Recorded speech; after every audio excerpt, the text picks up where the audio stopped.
Professeur Philippe Parola, vous êtes chef du service des maladies infectieuses aiguës de l'IHU Méditerranée Infection, où vous dirigez également l'unité de recherche Vitrome. Vous allez d'autre part coordonner un centre de référence sur les maladies vectorisées par les tiques. Cet été, des tiques dites géantes de l'espèce Hyaloma marginatum ont été repérées en Europe occidentale, en France et jusqu'aux Pays-Bas. Ces tiques sont-elles vraiment géantes? Alors là, on est dans une expression typiquement utilisée pour faire le buzz médiatique. C'est vrai que ce sont des tiques qui sont un peu plus grosses que celles qu'on a l'habitude de rencontrer en France, mais il y en a d'autres qui sont aussi grosses, hein. On les appelle dermacentaures par exemple, qui sont des tiques de chiens, des tiques de sangliers. Alors ces Hyaloma marginatum, elles ont une particularité quand même, c'est qu'elles sont connues pour attaquer. Les tiques que l'on connaît mieux en France, comme Ixodes ricinus qui transmet la maladie de Lyme, ou comme les dermacentaures dont je parlais, ont plus tendance à être à l'affût sur la végétation et attendre que l'on vienne à leur rencontre pour s'accrocher sur nos jambes et ensuite venir nous piquer. Ces Hyaloma marginatum, elles vont nous détecter, elles ont des détecteurs, et puis venir vers nous et nous attaquer. Alors le plus souvent bien sûr, elles vont aller piquer des animaux, mais elles peuvent piquer des humains. Et est-ce surprenant d'identifier de telles tiques en Europe et même en France? Alors non, là aussi on est un peu dans le buzz. Il y a une nouveauté, mais cette tique elle est connue en Corse depuis plus de 30 ans.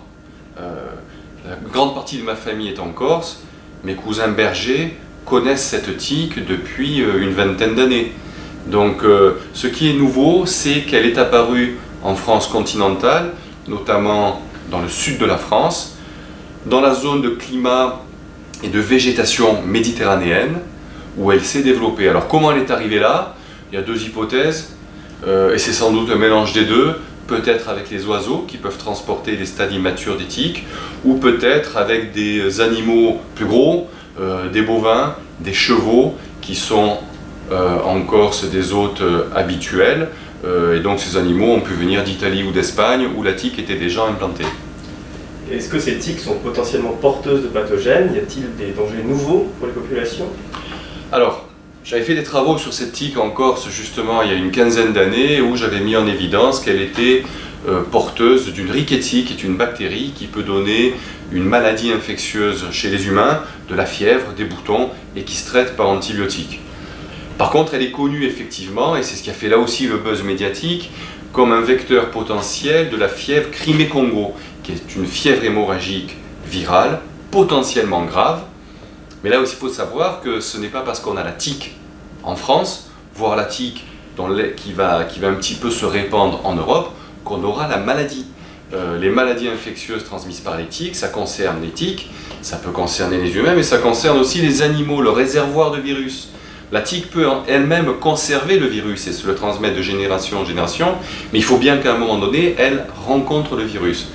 Elle le rencontre en général en se contaminant sur des animaux, notamment lors des stades immatures. C'est ce qui existe dans la zone où on connaît la maladie, que ce soit en Afrique ou au Moyen-Orient.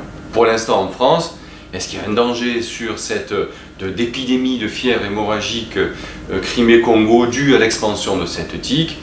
Il faut calmer les populations, et bien entendu non, on est dans le buzz médiatique, c'est intéressant. Cette tique est apparue en France continentale, elle va peut-être se développer et remplir un peu toutes les niches de climat méditerranéen et piquer un peu plus les animaux, les bovins, les chèvres, les moutons, les chevaux, mais pour l'instant il n'y a pas de danger. Et peut-on se protéger lorsqu'on se balade dans des zones potentiellement exposées à ces tiques? Peut-on se protéger de leurs piqûres? Alors oui, les protections contre les piqûres de tiques, elles sont générales, notamment pour les humains, puisque nous sommes des hôtes inhabituels pour les tiques. Alors c'est un mélange, hein, c'est les répulsifs sur la peau, ce qu'on connaît pour les moustiques, de façon plus connue, mais également pour les chasseurs, les militaires, ou les gens qui vont en forêt, ou tout simplement pour monsieur et madame tout le monde, c'est d'imprégner des vêtements avec des solutions acaricides. Et c'est l'association des deux, c'est-à-dire un répulsif sur la peau et l'imprégnation des vêtements, des chaussettes, des pantalons, qui font qu'on peut se protéger des piqûres de tiques, en sachant que lorsqu'on va faire une balade en forêt ou dans la zone méditerranéenne, l'idée c'est quand même d'inspecter et de regarder si on n'a pas été piqué par une tique, puisque les tiques, quand elles nous piquent, elles restent attachées plusieurs jours sur nous. C'est pas comme les moustiques. Et lorsque l'on constate que l'on a été piqué par une tique, quelle doit être la conduite à tenir? Faut-il immédiatement consulter un médecin? Que faut-il faire?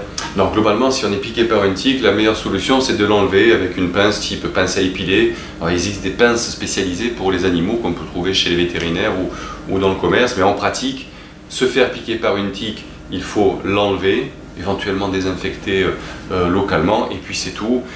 Est-ce qu'il faut donner des antibiotiques après une piqûre de tique?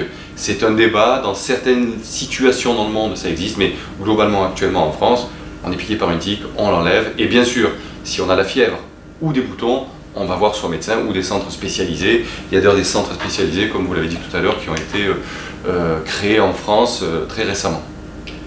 Et donc, au-delà de tout ce buzz médiatique autour de ces tiques géantes qui envahiraient l'Europe, est-ce qu'il y a des lectures intelligentes sur ce sujet que vous pourriez suggérer?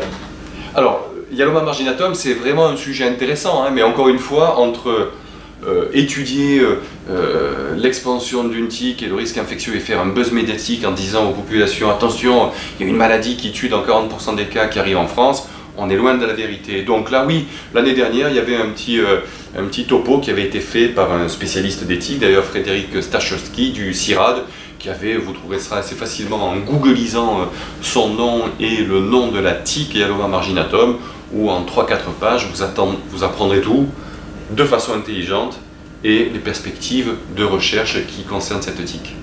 Merci beaucoup.